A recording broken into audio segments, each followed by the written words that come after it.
قربانی ابراہیم علیہ السلام نے بھی دی اور بلا شبہ ان کی قربانی کامل تھی۔ یہ سچ ہے کہ عیسائی، یہودی، مسلمان جو دنیا کی سب سے زیادہ مشہور قومیں ہیں وہ ابراہیم علیہ السلام کو اپنا امام مانتی ہیں۔ پارسیوں کا بھی یہی دعویٰ ہے کہ ان کا محشور اول وہ شخص تھا جس نے خانہ کعبہ کی بنیاد ڈالی، اور ہندو بھی یہی کہتے ہیں کہ ہمارا سب سے بڑا رشی برہما تھا، اسی کی منہ سے جو بات نکلی ہم اس کو وید کہتے ہیں۔ لیکن ابراہیم علیہ السلام کی قربانی کا اثر باطن سے ظاہر تک پھیل نہ سکا، اس لیے ان کی امامت میں بھی ظہور کا رنگ بہت ہلکا رہا۔ جو ان کو مانتے ہیں وہ براہ راست نہیں مانتے، اور جو نہیں مانتے دوسروں کو لگتا ہے کہ وہ شاید انہی کو مانتے ہیں۔ خیر، یہ تو منی کی قربانی کا اثر تھا، لیکن جو قربانی کربلا میں ہوئی وہاں باطن نے ظاہر کی شکل میں ظہور کر لیا۔ ارے مینڈا نہیں بلکہ خود امام حسین ذبح ہوئے، خدا کے سامنے ذبح ہوئے، اس کی ساری قوتوں کے سامنے ذبح ہوئے، جبریل و اسرافیل کے سامنے ذبح ہوئے، ملائکہ، روحانین، ارواح مقربین کی آنکھوں کے نیچے ذبح ہوئے، محمد صلی اللہ علیہ وسلم کے علم میں ذبح ہوئے، اور دوسروں کے ہاتھ سے نہیں بلکہ اپنے نانا کی امت کے ہاتھ سے شہید ہوئے۔ ان نکات کو بھلا کون سمجھ سکتا ہے؟ کون سمجھ سکتا ہے کہ یرموکیوں کے پاس حضرت حسین کی شہادت کے لیے کوئی نیزہ نہیں تھا، قادسیوں کے کافروں کی کمر میں اس فضیلت تک پہنچانے کے لیے کوئی خنجر نہیں تھا؟ کیا مصلحت تھی جس کے حکم کے سوا کوئی حکم نہیں؟ اس کی کیا مرضی تھی کہ محمد صلی اللہ علیہ وسلم کے فرزند ذبح ہوں اور انہی کے امت کے ہاتھوں ذبح ہوں؟ بہرحال کربلا میں جو قربانی دی گئی یہی ایک ایسی قربانی تھی جو باطن سے منتقل ہو کر ظاہر کے پردے پر آ گئی۔ ارے جو اندر تھا وہ باہر بھی آ گیا، مطلب حقیقت نے مجاز کو بھی حقیقت کے ہی رنگ میں رنگ دیا۔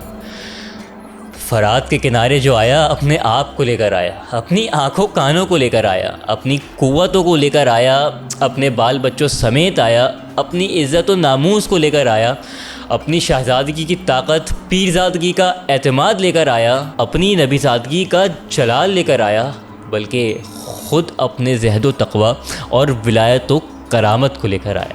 اور ہاں، زبردستی نہیں بلکہ خوشی سے آیا۔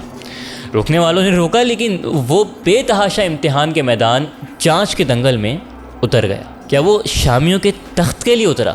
بنو امیہ کے پاس مٹی کی بلائی سطح کا جو چھلکا تھا کیا وہ اس کے لیے آیا؟ کیا واقعی اس کے سامنے ابن زیاد تھا یا یزید کا سپہ سالار تھا؟ بس کون جان سکتا ہے؟ کون جان سکتا ہے کہ وہ کس لیے آیا تھا اور کس کے سامنے آیا تھا؟ یہ لین دین کن دو ہستیوں کے درمیان تھا؟ ارے اس پر پانی بند کر دیا گیا۔ اس کے خشک ہونٹ اور سوکھی زبان اس کی کب تھی جو وہ پرواہ کرتا؟ اس سے عائشہ کی گردنیں مانگی گئیں، اس نے واپس کر دیں۔ اس سے ننھے بچوں کا خون طلب کیا، اس نے حاضر کر دیا۔ اس پر تیروں کی بارش ہوئی، اس نے قبول کر لیا۔ اس کے جسم کو چھیدا گیا، وہ دم بخود کھڑا رہا۔ اس کے جسم پر تلوار کی دھار ماری گئی، وہ سر جھکائے کھڑا رہا۔ اور ہاں، اس کے سر سے گردن الگ کر دی گئی اور اس خدا کے سامنے الگ کی گئی جو اس کے ساتھ تھا۔ پھر کیا اس نے انکار کیا؟ اس کی ناش مبارک پر گھوڑوں نے ٹاپ مارے، اس کی ہڈیوں کو کچلا، اور یہ سب آسانی کے ساتھ ہو گیا۔ اور آخر میں اس کی عزت و ناموس پر بھی حملہ کیا گیا۔ اس کی گھر کی عورتوں کو جو جنت کی خاتون کی لخت جگر تھیں ان کو رسیوں سے باندھا گیا اور زمین پر گھسیٹا گیا، اور یوں اس کو جو کچھ دیا گیا، ہنستے ہوئے چہرے اور مسکراتے ہوئے لبوں کے ساتھ اس نے سب کچھ واپس کر دیا۔ نہ اتنا کسی کو ملا، نہ اتنا کسی نے واپس کیا۔ اس شخص کی نعمتوں کا کون اندازہ کرے جو خالق کے محبوب کا محبوب تھا، اس کا پیارا تھا، اس کے کندھوں پر کھیلنے والا تھا، اس کی پشت مبارک کا سوار تھا، اس کے لبھائے اقدس کا وہ پوسا گاہ تھا۔ کیا آفتاب اس کے حکم کا منتظر نہیں تھا؟ زمین اس کے آگے جھکی ہوئی نہ تھی؟ جبریل امین اس کے فرمان سے سرتابی کر سکتے تھے؟ فرات اس کا نہ تھا؟ ارے اس کا نہ تھا تو پھر کس کا تھا؟ لوگ کہتے ہیں کہ اس نے میدان کربلا میں تلوار چلائی، نیزے کو جنبش تھی، حالانکہ کیا کسی مستند تاریخ سے اس کو ثابت کر سکتے ہیں؟ ارے اس کی تلوار کی باڑھ بھلا کون سنبھال سکتا تھا جب اس کے الفاظ کی برداشت کی صلاحیت ہی کسی میں نہ تھی؟ کس نے نہیں دیکھا کہ جب قاسم نے یا عم کہہ کر پکارا اور اسے ضبط نہ ہو سکا تو قاتل کا گھوڑا اپنے سوار کو پیٹھ سے گرا کر گھسیٹتا جاتا اور چٹانوں سے ٹکرا کر اس نے لاش کے ٹکڑے ٹکڑے کر دیے۔ بہرحال فرات کے ساحل پر جب صادق و امین نے امانت واپس کی، پھر دیکھو اس پر دنیا روئی، قوموں نے ماتم کیا، نسلوں کی آنکھوں نے آنسو بہائے، صدیوں نے اس کا نوحہ سنا۔ ارے زمانوں میں اس کا گریہ گونج رہا ہے، افغانستان سے آہو فغاں آ رہی ہے، ٹیونس والوں کا دل پانی پانی ہے، ہندوستان کے شہروں اور بستیوں سے نعرے بلند ہو رہے ہیں، ایران کا کلیجہ پھٹ رہا ہے، عرب کی آنکھوں میں بھی آنسو ہیں اور مصر بھی بے چین ہے۔ ارے اب تو 1400 برس گزر چکے ہیں، لیکن نہ ہی یہ رونا تھمے گا اور نہ ہی یہ ماتم ختم ہوگا۔ کون ہے بتائیں نا، کون ہے انسانی نسل میں جس پر آسمان و زمین جن کے لیے بنائی یعنی بنی نوع انسان اس نے اس طرح غم کا اظہار کیا ہو؟ کیا ہندو کسی پر اس طرح روئے؟ کیا عیسائی اپنے کسی شہید پر اس درجہ غمزدہ ہوئے؟ کیا بدھ کے پیروکاروں میں اس کی کوئی مثال ہے؟ کیا یہودیوں کا کوئی شہید اتنا مشہور اتنا بلند ہے؟ کیا یہودیوں کا کوئی شہید اتنا مشہور اتنا بلند ہے؟ حضرت شاہ عبدالعزیز فرماتے ہیں کہ امام حسین کی شہادت جہری شہادت تھی اور اسی وجہ سے شہرت میں اتنا بلند رتبہ حاصل کیا۔ آپ فرماتے ہیں کہ شہادت دراصل فضائل و کمالات کے سلسلے میں ایک اہم حقیقت ہے، اور نبوت کبریٰ جو تمام فضائل و کمالات کی حد ہے، ضرور تھا کہ اس میں یہ کمال بھی شریک ہو، لیکن منصب نبوت کی شان عالی میں اس سے اختلال کا اندیشہ تھا، اس لیے قدرت نے اس کمال کو بجائے باپ کے بیٹے کی طرف منتقل کر دیا۔ بس جو کمال پھر بیٹے کو ملا وہ باپ ہی کو ملا، کیونکہ انجیل میں ہے کہ جو کچھ باپ کا ہے وہ سب کچھ بیٹے کا ہے، لیکن حضور صلی اللہ علیہ وسلم کی تعلیم سے معلوم ہوتا ہے کہ جو کچھ بیٹے کا ہے سب باپ کا ہے۔ اس بنیاد پر شاہ صاحب کا وہ قول درست ہے کہ جو فضیلت امام حسین کو ملی دراصل وہ سرور کائنات محمد مصطفیٰ صلی اللہ علیہ وسلم کے فضائل میں داخل سمجھی جائے گی۔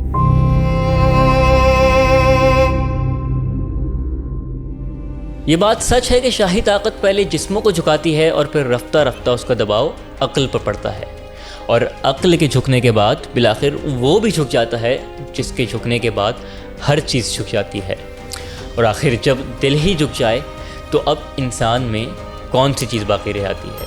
جذبات، ارادے، خیالات، حرکات و سکنات سب ان سیاسی بازیگروں کی انگلیوں پر ناچتے ہیں جن کے ہاتھ میں حکومت ہوتی ہے۔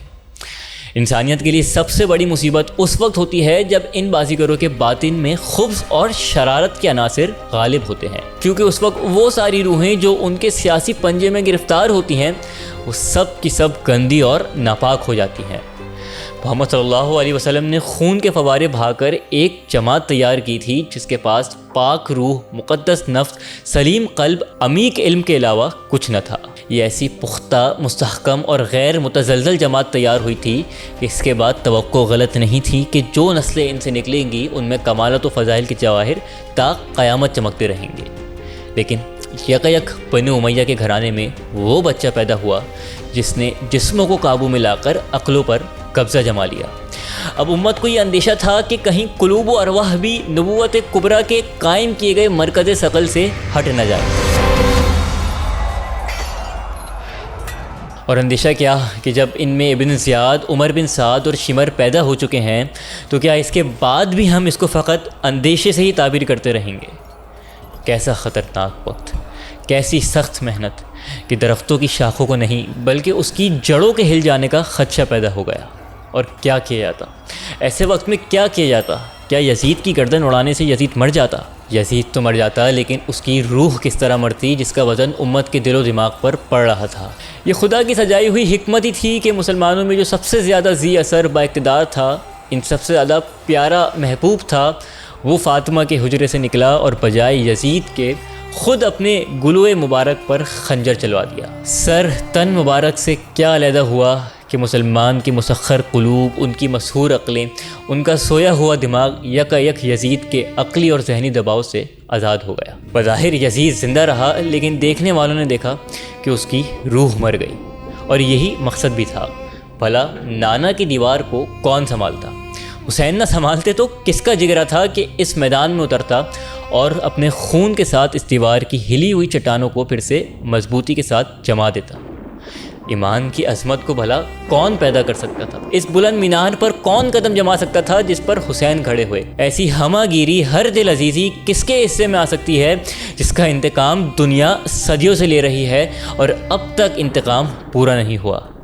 قرنوں سے نفرت کی موسلا دھار بارش یزید اور ان کے ساتھیوں پر ہو رہی ہے، لیکن تشنگی نہیں بجھتی۔ جس طرح پہلی صدی ہجری میں اس کے اعمال سے لوگوں نے بیزاری ظاہر کی، آج تک وہ بیزاری اسی آن بان سے قائم ہے۔ کتنا پختہ رنگ اے خون حسین تو نے پیدا کیا، یوں تو امت آپ کے گھرانے کے فیوز و برکات میں سر سے پیر تک غرق ہے اور رہے گی، لیکن ان احسانوں میں کتنا بڑا احسان ہے جو آپ نے ہم بے قصوں کے ساتھ کیا۔ اگرچہ آپ نبی نہیں ہیں لیکن نبی زادے ہیں، اور اسی لیے آپ سے وہ کام بنایا جو اولو العزم من الرسل کے شایان شان ہے۔ میں اور بھی بہت کچھ لکھنا چاہتا تھا، لیکن جو کچھ دل میں ہے، کیا زبان یا قلم پر آنا ضروری ہے؟ بعض باتیں عام کی جاتی ہیں اور بعض کے لیے صرف اہل کی ضرورت ہوتی ہے۔ ویسے نفع اٹھانے والوں کے لیے اس میں بھی جو کچھ لکھا ہے وہ کم نہیں ہے۔